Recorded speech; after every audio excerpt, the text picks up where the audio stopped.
Hi guys, in this video I will show you how to change your power window motor in your car.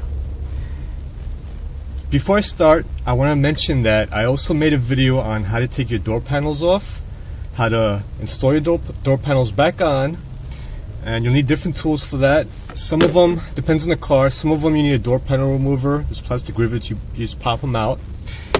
And other cars you would need a plastic type of spatula. You could just put it behind the panels and pop them out, or a metal type of spatula, depends what kind of car it is. This particular car is a 91 Trans Am. A lot of what you see here applies to a lot of other different cars, with a little different idiosyncrasies for each car. Now this window motor, I also have a video on how to troubleshoot it and diagnose the whole electrical circuit to double check that it is actually your window motor that's causing the problem. You wouldn't want to change parts without knowing 100% that that's the issue. So let me go ahead here and show you how to remove this. First things first, what I like to do is put some door stops inside where the window sweeps are and the actual window. Now for this car, what you want to do is you want to put your window halfway down because there's a spring and some tension. I'm not going to do that in this car because it's a actual junk car, and I just frankly I'm too lazy to hook up a battery to this window motor. So I'm just putting these stops in really tight.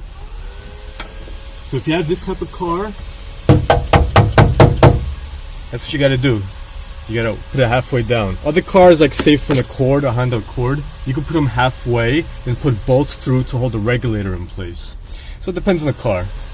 Now take this water splash shield off gently.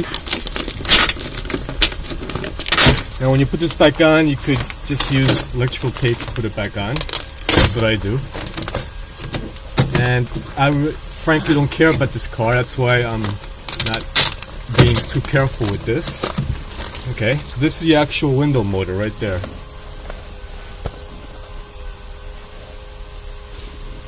Now, what you want to do is, the first thing you want to do is in here, so you can take these clips off too.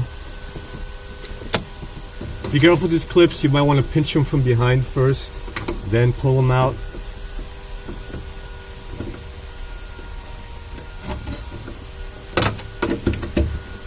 Well, I broke this one, but you get new ones if you do that. Like I said, this car is a junk car, so I really don't care. But if it's your own car, take some time with that. There's two little pinchy thingies, tabs over here. Just pinch them from behind. This also has a little tab underneath where the connector is. You just pull it, you pry it, sorry, right above it. You pry it up and you push the connector out. So that's what I'm gonna do now. And there goes the connector.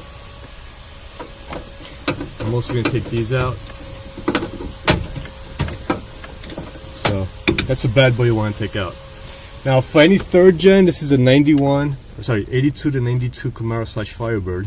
What you got to do is there's a rivet back here, so you got to make a hole in here.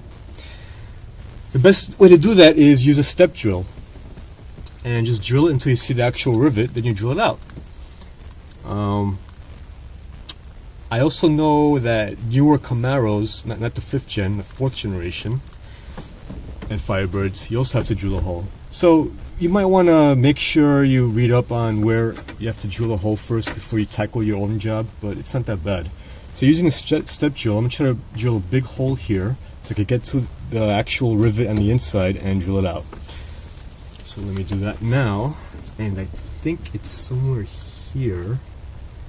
You're going to feel back here, you're going to feel like a little plastic piece, no, not plastic, sorry, metal tab with your hand right behind the motor, and you're going to want to drill a hole in there. So I believe it's somewhere over here. I could drill one hole, then I could drill another one.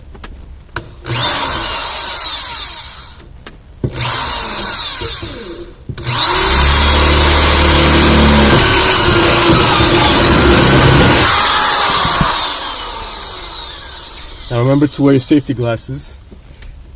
Now I'm almost there. It's actually a little bit more here. So I could get to it, but I just want to make the hole a little bigger.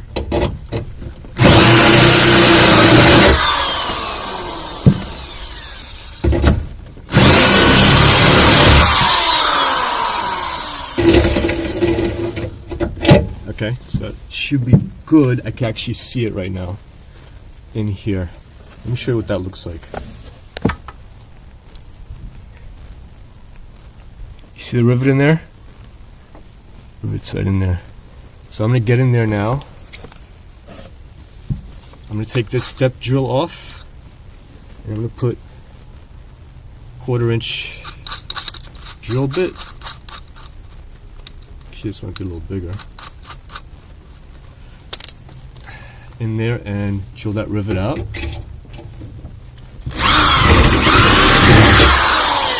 that's it. That's how easy that was. I drilled it right out. Now the only thing you have left is these 2 rivets here, 1, 2, and the window motor will pop right out. You're gonna push it from behind. That's what he said, or is that what she said? So there's 2 different ways. There's a couple different ways of taking these rivets out. You could use the drill method that I just showed you, and to drill the inside of the rivet out and pop this out with a chisel. The actual caps on top of the rivets are.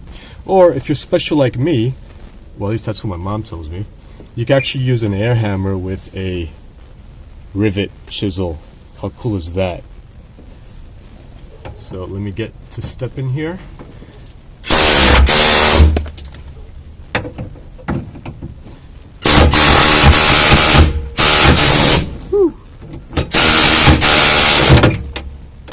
Alright. Wasn't that nice? I'm gonna go in there with the drill. See what I'm doing here? This already has a hole in there. So chances are GM, they actually thought about this when they did that. So be careful when you do this. The rivet's right behind this. And make sure you get it the correct spot. That's it. That's all it needed. So I think that's all I have to say about this. Thanks for watching, and please subscribe for more videos like these. It's free to subscribe. Just check that box underneath. Also like me on Twitter and Facebook. You can also check that underneath. So thanks for watching, and sayonara.